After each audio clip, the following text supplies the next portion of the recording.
भीमगढ़ गांव में शीला अपनी माँ चंपा और अपने पिता चंदू के साथ रहती थी।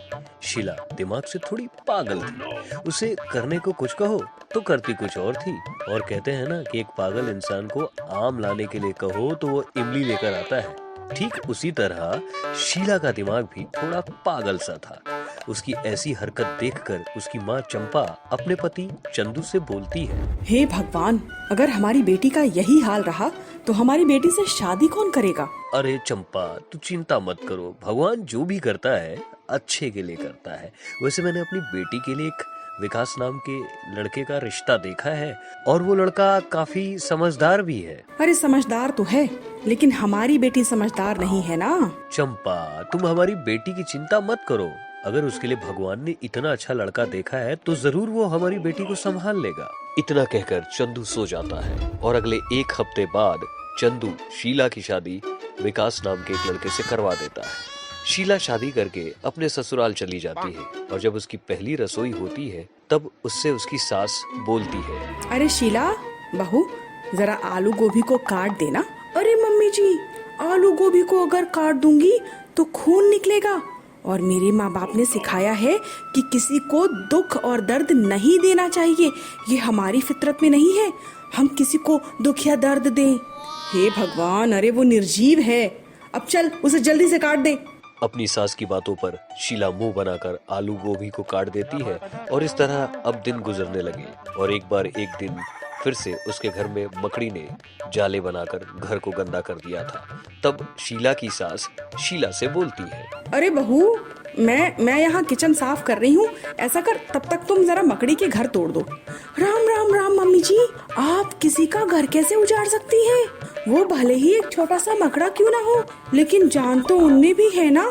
बताइए, वो अपने परिवार के साथ रह रहा है। हे भगवान, मैं तेरा क्या करूं पता नहीं।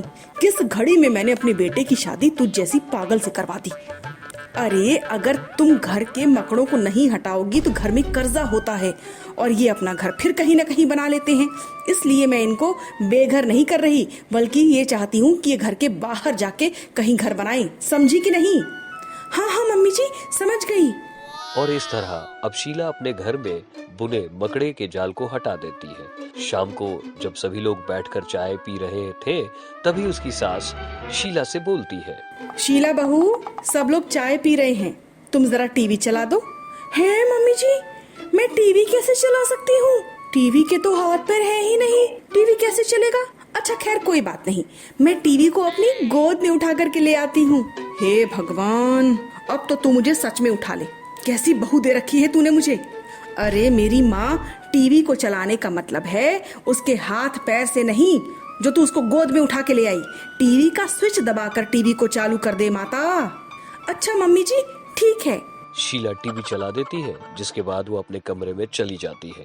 वही मीना के पास उसकी एक पड़ोसन आती है और उससे बोलती है, अरे बहन मीना, और बताओ तुम्हारी बहू कैसी है और तुम्हारे घर के क्या हाल चाल है? अरे क्या बताऊं बहन, मेरी तो किस्मत ही फूट गई है। मुझे तो मेरी बहू पागल मिल गई है। वो कैसे? इतना कहकर मीना उसको सारी बात बता देती है और यह सब सुनकर वह पड़ोसन मीना से बोलती है, अच्छा, तेरी बहू के अंदर इतनी सारी प्रॉब्लम है और तू अपनी बहू को झेल कैसे रही है? मुझे तो ये नहीं समझ में आ रहा। खैर इन सबको छोड़, ये बता, क्या तू मुझे अपने बहू का पागलपन दिखा सकती है? हाँ हाँ बिल्कुल, क्यों नहीं। इसके बाद मीना अपनी बहू शीला को आवाज लगाती है और वो बोलती है, अरे शीला बहू कहाँ हो? जी मम्मी जी बोलिए, क्या काम है? शीला बहू जरा एसी ऑन कर दे। मम्मी जी, क्या इस एसी को टीवी जैसे चलानी होती है?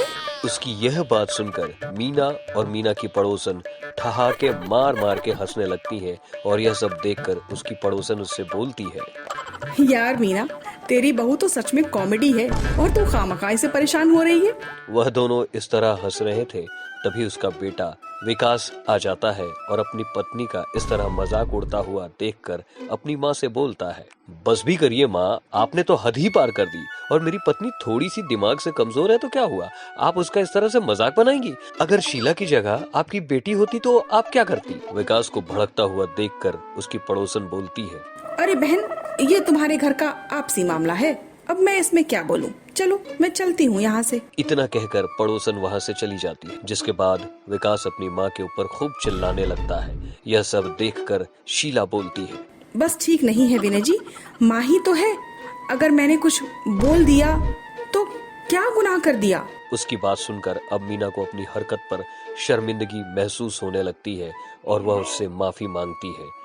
शीला भी अपनी सास को माफ कर देती है और उसके बाद सभी एक दूसरे के साथ खुशी खुशी रहने लगते हैं। और इस तरह अब मीना किसी की बात में आकर भड़कती नहीं है और ना ही कभी शीला से उसकी लड़ाई होती है और ना ही वो शीला का मजाक उड़ाती है।